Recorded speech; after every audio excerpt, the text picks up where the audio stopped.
Bismillahirrahmanirrahim. Assalamualaikum warahmatullahi wabarakatuh. Pada pertemuan siang hari ini kita akan mempelajari ya tentang rencana bisnis atau bisnis plan. Tentu harapannya setelah Anda mempelajari rencana bisnis ini, kemudian Anda bisa menyusun rencana bisnis sesuai dengan kaidah-kaidah rencana bisnis yang baik. Baik, saya akan lanjut dengan share slide terlebih dahulu.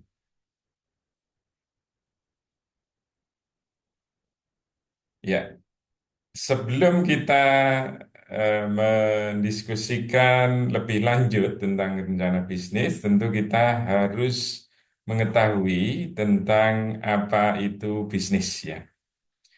Nah, bisnis merupakan kreasi atau penemuan atau inovasi ya atau upaya untuk eh, menggali peluang-peluang yang tidak sekedar hanya ditemukan, tapi diikuti dengan tekad, ya, diikuti dengan kemauan serta tindakan-tindakan untuk mengolah dan memanfaatkan peluang tersebut, ya. Kalau situ satu kreasi, ya, kreasi tersebut diterjemahkan ke dalam bentuk produk, barang atau jasa. Nah, ketika barang atau jasa yang dihasilkan itu mampu untuk menjadi solusi atas problem yang terjadi di masyarakat atau menjadi jawaban atas kebutuhan masyarakat, maka peluang itu sungguhnya semakin terbuka lebar dan perlu untuk diolah menjadi sebuah usaha atau bisnis. Nah, di bisnis sendiri ini menuntut keberanian seorang wirausahawan, ya, seorang bisnismen untuk mengambil risiko. Risiko terbesar di dalam kewirausahaan, ya, dalam bisnis adalah rugi atau kerugian. Nah, kerugian inilah yang mesti dimitigasi atau dicari alternatif-alternatif untuk bisa mengelola risiko kerugian itu sendiri. Kemudian untuk bagaimana mengolah risiko yang kemungkinan terjadi, bisnis ini perlu direncanakan secara matang, perlu dihitung, dipertimbangkan secara masak ya, sehingga potensi-potensi risikonya sudah teridentifikasi, kemudian juga mitigasinya sudah terencana. Dengan demikian, maka keberanian untuk mengambil risiko itu semakin besar ya, karena kita sudah tahu risikonya apa, mitigasinya apa. Nah, lalu apa rencana bisnis itu? Nah, rencana bisnis ini merupakan pernyataan formal ya, dia tertulis tentang rencana didirikannya sebuah usaha atau sebuah bisnis. Kalau tidak tertulis hanya lisan itu bukan rencana bisnis, tapi itu hanya diskusi misalnya, hanya omong-omong, hanya wacana. Tapi rencana bisnis adalah pernyataan formal yang tertulis. Nah, di sana juga disertai dengan logika dan alasan yang mendasari, yang menjadi argumentasi kenapa tujuan-tujuan yang dituangkan di dalam rencana itu bisa dicapai. Apa argumentasinya? Kalau bisnis itu menguntungkan misalnya, apa dasar-dasar yang menguatkannya? Lalu juga memuat strategi-strategi atau rencana-rencana yang akan dijalankan untuk mencapai tujuan tersebut. Ya, jadi ada tujuannya, ada juga strategi untuk mencapainya. Baik, karakteristik rencana bisnis ya atau bisnis plan ini sifatnya dokumen tertulis yang merinci seluk-beluk usaha atau bisnis ya. Dia mencakup informasi saat ini, ya, kebutuhan mendatang, dan hasil yang diharapkan dari sebuah usaha atau bisnis. Jadi info saat ini, sejauh mana persiapan-persiapan yang dilakukan. Ya, lalu harapan ke depan apa gitu ya. Kemudian juga eh, apa namanya bisa membaca peluang yang akan datang, yang akan di eh, apa namanya dikelola ya dengan adanya bisnis ini. Kemudian Anda sekalian perlu untuk mengetahui ya ada sebuah konsep kewirausahaan ya diperkenalkan oleh Timans ya disebut sebagai Timans Model. Di bisnis ini adalah kolaborasi antara tiga hal ya, sumber daya, peluang, dan tim. Ya. Sini misalnya ada sumber daya modal ya. Ini untuk mengolah peluang ya, dengan didukung dengan tim yang kuat, tim yang padu, tim yang support gitu ya. Untuk bagaimana peluang ini bisa dimanfaatkan ya menjadi sebuah usaha atau sebuah bisnis. Nah, rencana bisnis ini menggambarkan proses daripada kolaborasi tiga hal ini. Ya, bagaimana sumber daya ini dapat mendorong supaya peluang ini benar-benar bisa dimanfaatkan, ya, didukung dengan adanya tim yang kuat. Nah, kalau Anda ketemu dengan istilah rencana bisnis dan perencanaan bisnis, tentu ini satu hal yang berbeda. Dari segi momentumnya, ya, momentumnya, kalau rencana bisnis ini organisasinya baru, kalau perencanaan bisnis ini pengembangan sifatnya, ya. Kompleksitas konten atau isinya, ya, rencana bisnis masih sederhana. Tapi kalau perencanaan bisnis tentu lebih kompleks dan holistik ya. Strukturnya ya ada tiga hal utama di dalam rencana bisnis, yaitu ide bisnisnya apa, ya, kemudian pemasarannya bagaimana, dan keuangan atau sumber modalnya dari mana.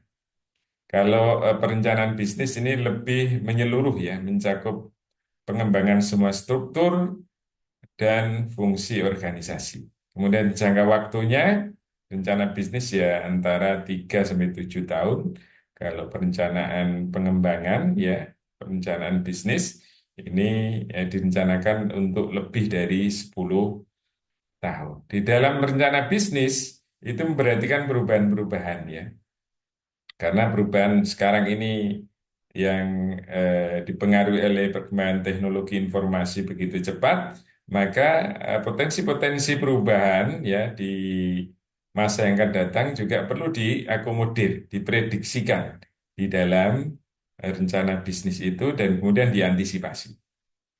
Nah, rencana bisnis yang baik itu tidak terlalu panjang ya, 10 sampai 20 halaman. Sistematis, runtut, ya, ditulis rapi, ya, tampilannya menarik. Kemudian merefleksikan harapan dan optimisme. Jadi ya, ada harapan didukung dengan optimisme, ya. Kemudian realistis, ya, tidak melebih-lebihkan, ya, tidak suatu yang sulit untuk dijangkau, ya, harus rasional dia. Kemudian risiko-risikonya juga dipetakan, diidentifikasi lalu dimitigasikan.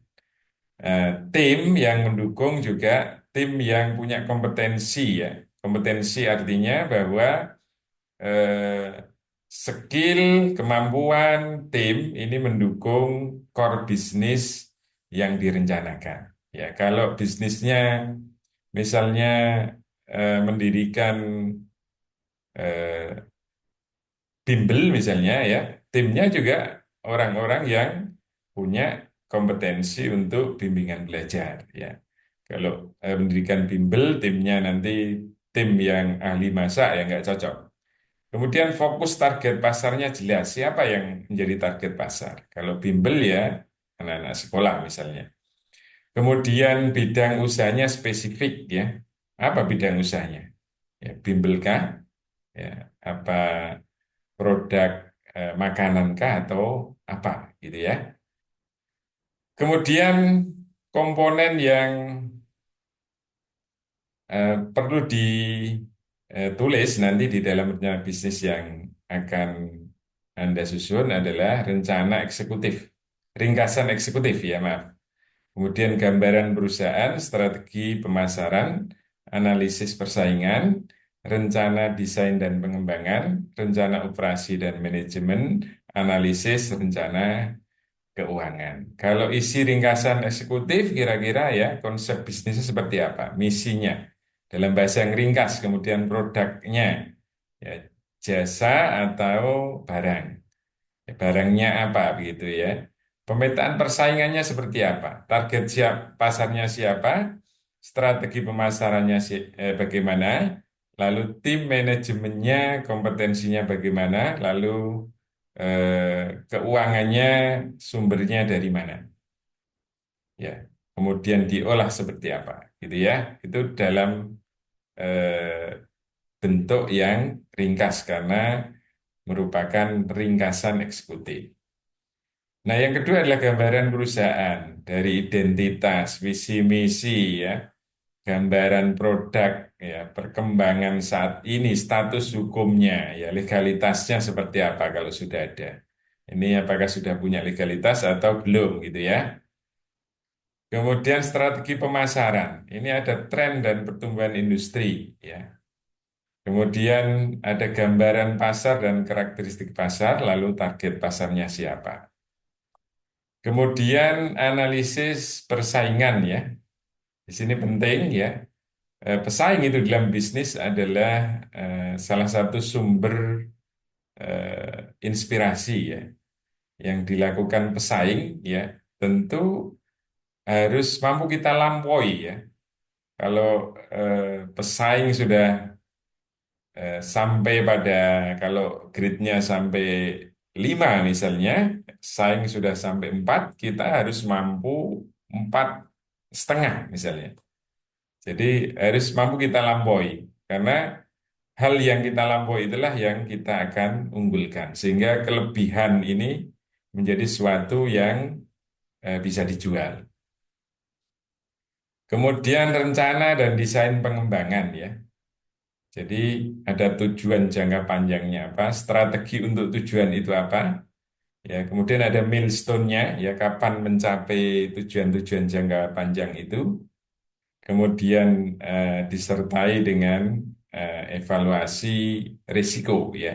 Risiko-risikonya apa untuk mencapai tujuan yang jangka panjang itunya. Lalu kemudian ada exit plan-nya.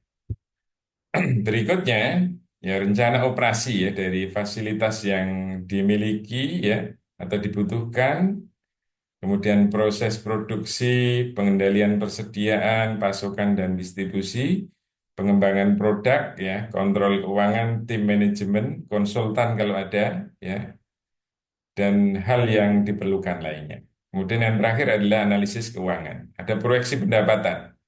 Ya, proyeksi pendapatan yang diharapkan seperti apa? Ada proyeksi aliran kas, ya dan neraca, sumber modal pengguna dan penggunaannya, ya dari mana sumber modalnya, lalu penggunaannya seperti apa, ya.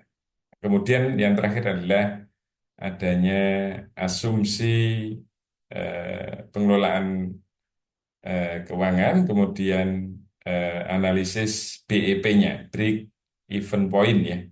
Ini big event point masih kurang ya. Kapan balik modalnya? Ini harus ada analisisnya. Lalu yang terakhir ini adalah lampiran-lampiran yang diperlukan. Kalau misalnya ada draft kontrak ya, kontrak kerjasama silakan dilampirkan.